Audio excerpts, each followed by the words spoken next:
So let's start by going to the SARS website.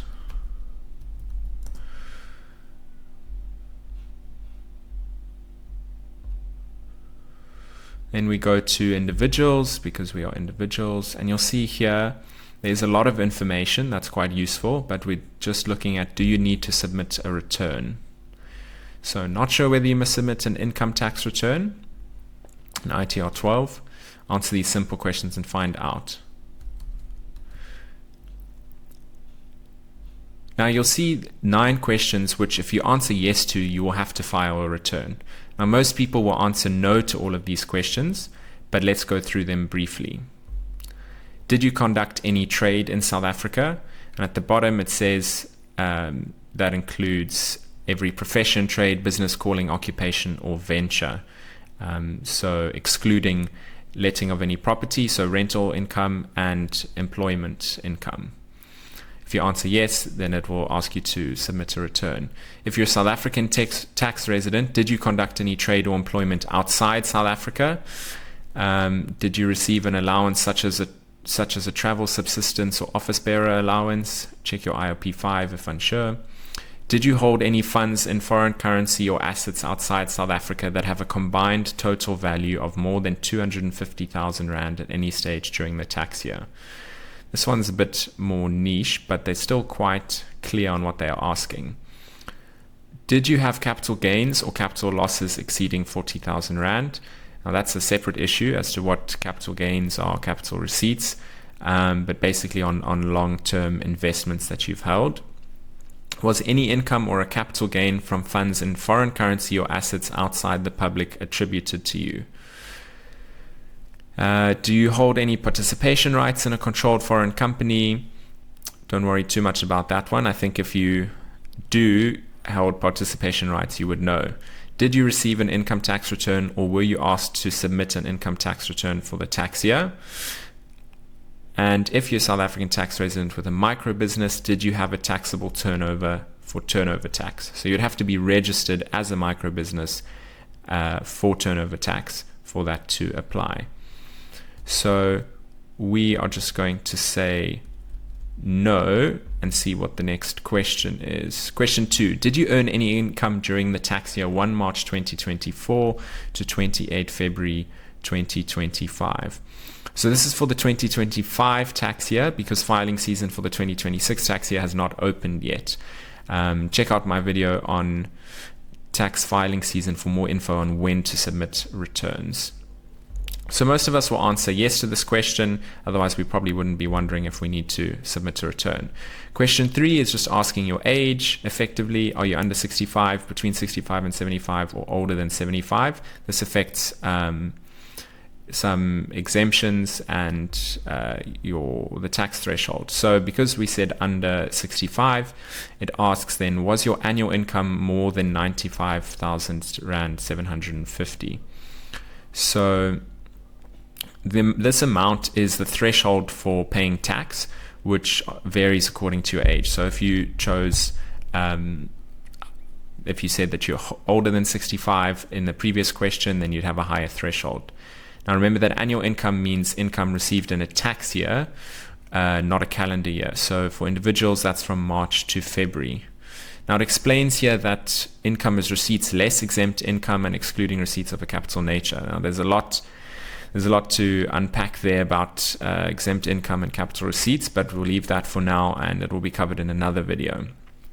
Now take note of the interest exemption that is mentioned here, which is 23,800 Rand for under 65s and 34,500 for taxpayers older than 65. For many people like myself, the interest you earn in a year is not going to exceed this threshold, so all your interest will be exempt. So the most important part of this question is obviously the threshold amount. If you earn below the threshold amount, you would answer no, and you would not have to submit a return. So we're just going to say yes. Question 5, was your income only from employment and from a single employer? So it's quite straightforward. And if you answer no, then it means that you have income other than employment, or if you had more than one employer, and then you'd have to file a return, which seems quite logical. But we'll say yes. Was your income from employment less than 500,000 Rand between 1 March 2024 and Feb 2025? So obviously that's during the tax year. And has employees' tax been deducted by your only employer? In some cases, for example, if you had a foreign employer, then employees' tax might not have been deducted. So if you earned more than 500,000 Rand, you would answer no. So was your income less? You would say no, and then it would tell you to file a return. So we'll say yes. Question 7, did you receive a car allowance or any other form of income, e.g. taxable interest? So that would be interest above the exemption. Rental income or income from trade. It's kind of strange that they ask this question, because question 5 asked if the income you received was only from employment and from a single employer. So if you received rental income, for example, you would have answered no for question 5, because you didn't only receive from employment, and then you would have been told to submit a return. So you wouldn't have got this far. And likewise with income from trade, there was an earlier question about if you carried on a trade. I think it was on the very first page. So if you'd said yes, you wouldn't have got as far as this question 7. Now we just say no for the sake of seeing what comes next. And then there's a series of questions. Did you have use of a company car? Did you earn money for working outside South Africa? We just say no. Did you receive a lump sum from a pension, provident, or retirement fund? So if you answer yes to any of these questions, you'll have to submit a return.